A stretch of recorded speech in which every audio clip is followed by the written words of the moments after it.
Sejak dini, anak-anak itu perlu dikenalkan pada nilai-nilai keberagaman, toleransi, dan saling menghormati. Pendidikan multikultural bukan hanya tentang mengenal perbedaan, tetapi juga tentang bagaimana menjalin persatuan dalam keberagaman. Lalu, bagaimana cara mengembangkan pendidikan multikultural di sekolah dasar? Cara yang pertama adalah menanamkan nilai keberagaman sejak dini. Pendidikan multikultural di sekolah dasar dimulai dengan menanamkan nilai-nilai keberagaman sejak usia dini. Anak-anak yang harus diberikan pemahaman bahwa Indonesia terdiri dari berbagai macam suku, bangsa, agama, bahasa, dan adat istiadat.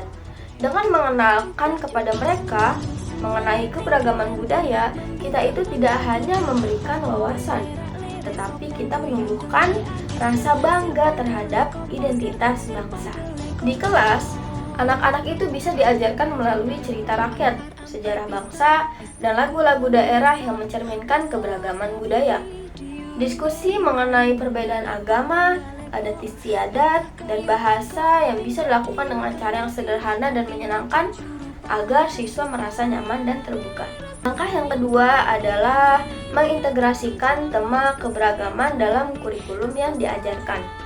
Kurikulum harus mencakup materi yang tidak hanya mengenalkan kebudayaan Indonesia, tetapi juga mengajarkan nilai-nilai seperti toleransi, saling menghargai, dan kerjasama. Misalnya, dalam pelajaran pendidikan Pancasila atau pendidikan kewarganegaraan, siswa bisa mempelajari tentang pentingnya hidup berdampingan dengan sesama yang memiliki latar belakang berbeda. Dalam mata pelajaran seni budaya, mereka bisa belajar mengenai tarian, musik, dan seni rupa dari berbagai macam daerah. Lalu, pengembangan yang ketiga adalah melalui metode pembelajaran yang inklusif dan kreatif. Misalnya, salah satu kelompok dapat mempelajari budaya Bali, sementara kelompok lain mempelajari budaya Betawi atau Dayak. Melalui proyek ini, siswa tidak hanya belajar tentang kebudayaan yang mereka pilih, tapi juga belajar mengenai pentingnya kerjasama dan toleransi antar kelompok. Selanjutnya adalah media pembelajaran yang representatif.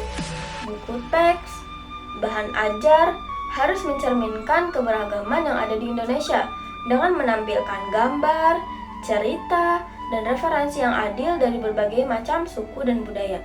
Selain itu, video edukasi yang memperkenalkan adat istiadat, bahasa, dan agama yang berbeda juga sangat efektif dengan menggunakan media visual. Anak-anak dapat lebih mudah memahami dan merasakan secara langsung bagaimana budaya-budaya tersebut dijalani. Cara yang keempat adalah melalui pembelajaran di luar kelas. Selain pembelajaran di dalam kelas, kegiatan di luar kelas atau field trip, siswa dapat merasakan langsung dan melihat keberagaman budaya yang ada di Indonesia, mengunjungi rumah adat, festival budaya, atau mengikuti pertunjukan seni tradisional merupakan cara yang efektif untuk mengenalkan siswa pada kebudayaan lain. Kegiatan seperti ini memberikan pengalaman nyata yang memperdalam pemahaman dan apresiasi mereka terhadap budaya yang berbeda. Pengembangan pendidikan multikultural di sekolah dasar bukan hanya tentang mengenal budaya-budaya yang ada, tetapi mengenai menumbuhkan sikap saling menghargai dan toleransi sejak usia dini. Melalui kurikulum yang inklusif, metode pembelajaran yang kreatif, serta pemanfaatan media yang tepat, kita dapat membangun generasi yang lebih terbuka dan siap menghadapi dunia yang penuh dengan perbedaan.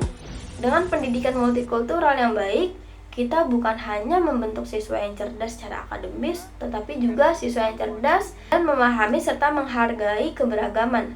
Mari bersama-sama kita kembangkan pendidikan multikultural untuk masa depan Indonesia yang lebih harmonis dan damai.